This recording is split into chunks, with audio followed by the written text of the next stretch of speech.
السلام علیکم دوستوں، ویلکم ٹو وائس آف مکہ۔ دوستوں، موت ایک وہ اٹل حقیقت ہے جس کو جھٹلایا نہیں جا سکتا۔ موت صرف مرنے کا نام نہیں بلکہ اپنے خالق، مالک، رازق سے ملاقات کا ایک ذریعہ ہے۔ ہر نفس کو موت کا ذائقہ چکھنا ہے، جیسا کہ فرمان باری تعالیٰ ہے۔ آپ صلی اللہ علیہ وسلم ان سے کہہ دیجئے کہ جس موت سے تم بھاگتے ہو وہ تم کو آ پکڑے گی، پھر تم اس پاک ذات کی طرف جائے جاؤ گے جو ہر پوشیدہ اور ظاہر بات کو جاننے والی ہے۔ پھر وہ تم کو سب کیے ہوئے کام جتائے گی اور ان کا بدلہ دے گی۔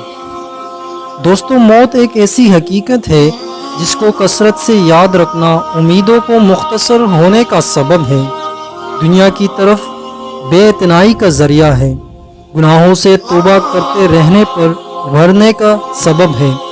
ایک حدیث میں ہے کہ حضور اکرم صلی اللہ علیہ وسلم کی مجلس میں ایک نوجوان کھڑے ہوئے اور عرض کیا، حضور، مومنین میں سب سے زیادہ سمجھدار کون ہے؟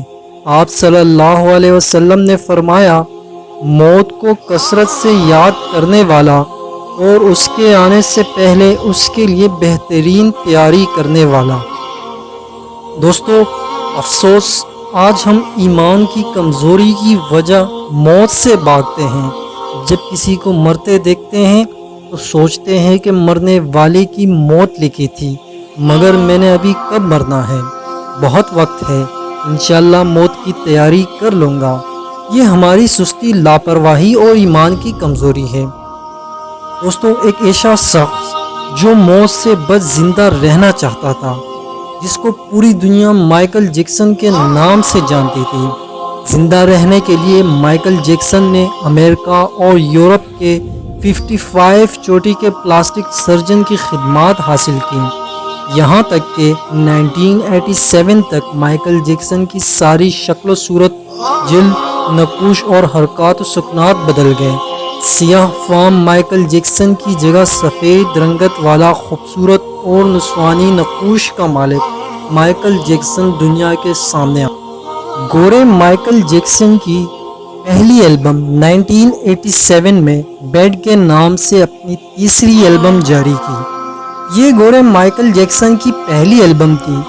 یہ البم بھی کامیاب ہوئی اور اس کی 3 کروڑ کاپیاں فروخت ہوئی۔ اس البم کے بعد اس نے اپنا پہلا سولو ٹور شروع کیا۔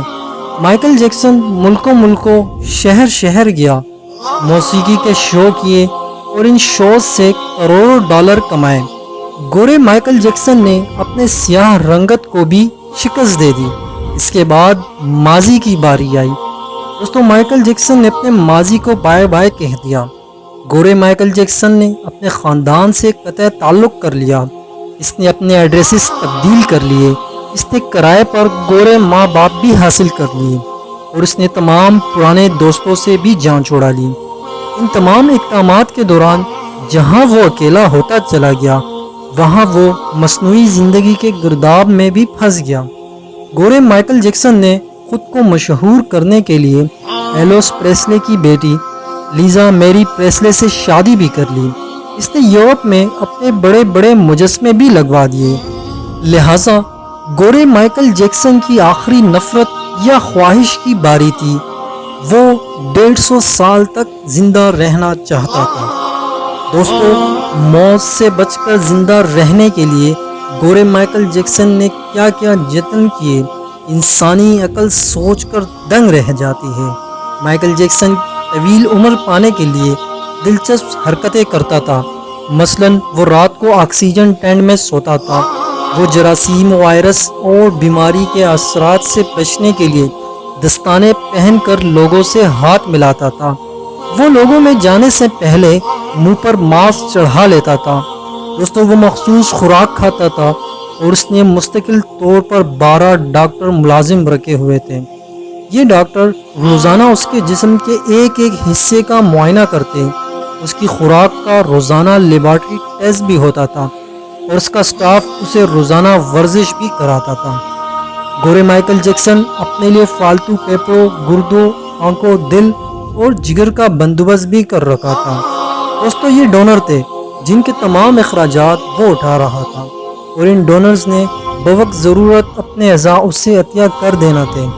چنانچہ اسے یقین تھا وہ 150 سال تک زندہ رہے گا، لیکن پھر 25 جون کی رات آئی، اسے سانس لینے میں دشواری پیش آئی۔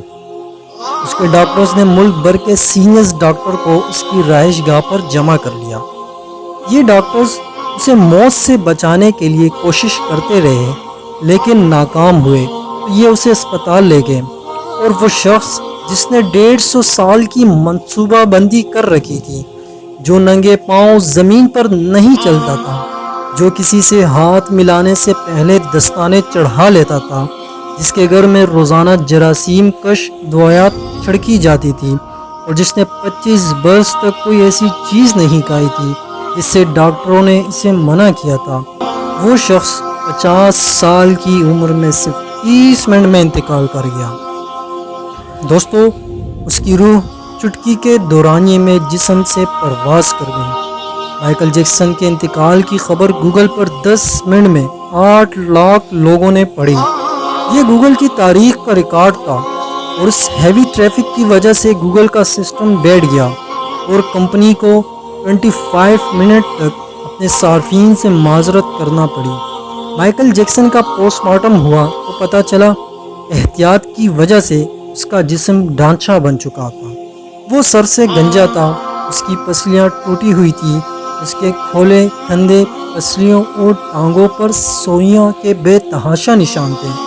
وہ پلاسٹک سرجری کی وجہ سے پین کلرز کا محتاج ہو چکا تھا، چنانچہ وہ روزانہ درجنوں انجیکشن لگواتا تھا، لیکن یہ انجیکشنز، یہ احتیاط اور یہ ڈاکٹرز بھی اسے موت سے نہیں بچا سکے، اور وہ ایک دن چپ چاپ اس جہاں سے شفٹ ہو گیا جس میں ہر زندہ شخص نے پہنچنا ہے، اور یوں اس کی آخری خواہش پوری نہ ہو سکی۔